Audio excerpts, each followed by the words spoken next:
Hello, and welcome back to Dave's American Flyer Trains.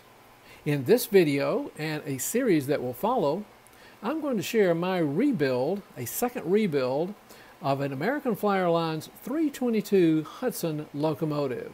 If you're interested, stay tuned.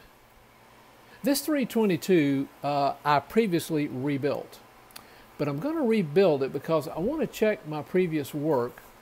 And I'm also going to replace a broken gear axle driver rim, and I'll demonstrate that in later videos.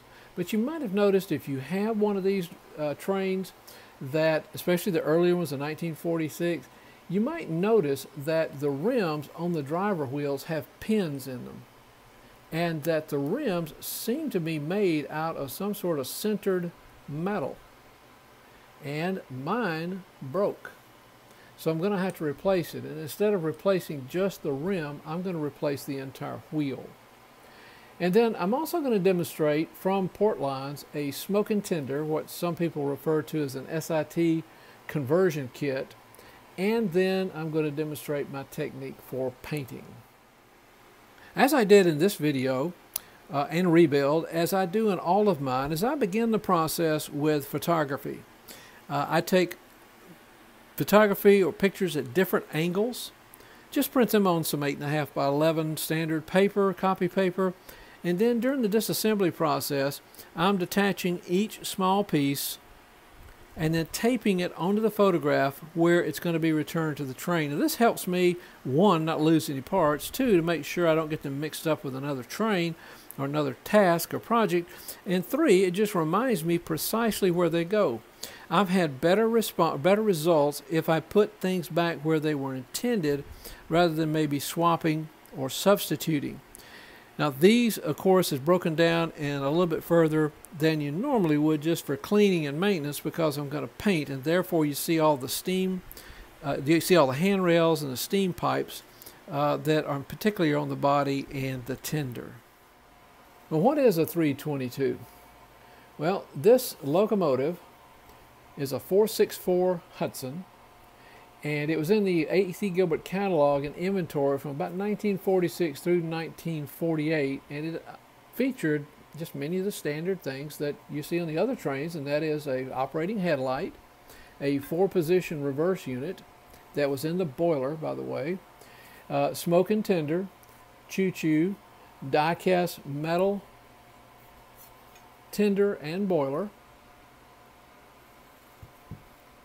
a little bit longer boiler, tinder, a 4-piece boiler, and that constitutes the boiler assembly. And I kind of like working on these because it just gives you a little bit more space to work with.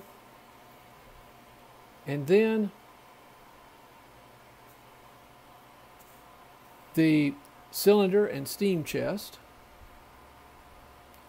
the pilot, and then the boiler front assembly, to which I have gone ahead and removed the lens because of the painting process. These just pop out.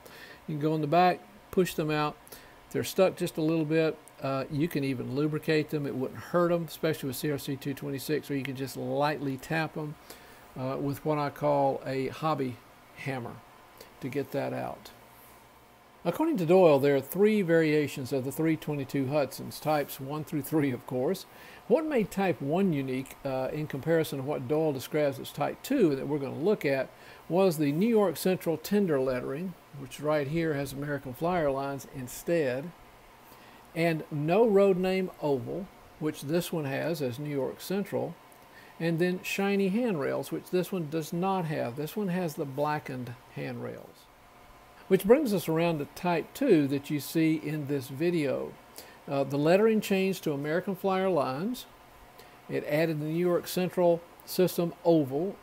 The reverse did stay in the boiler that we'll talk about later in later videos.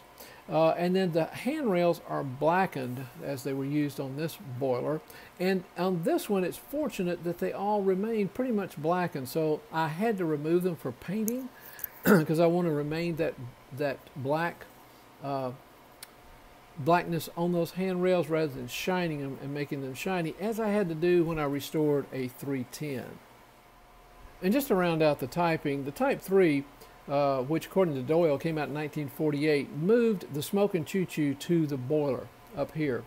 And of course this eliminated the tender motor, and then, which was here, a separate motor, and then that made the motor that powered the train also power the smoke and choo-choo as well. So you had three things being powered.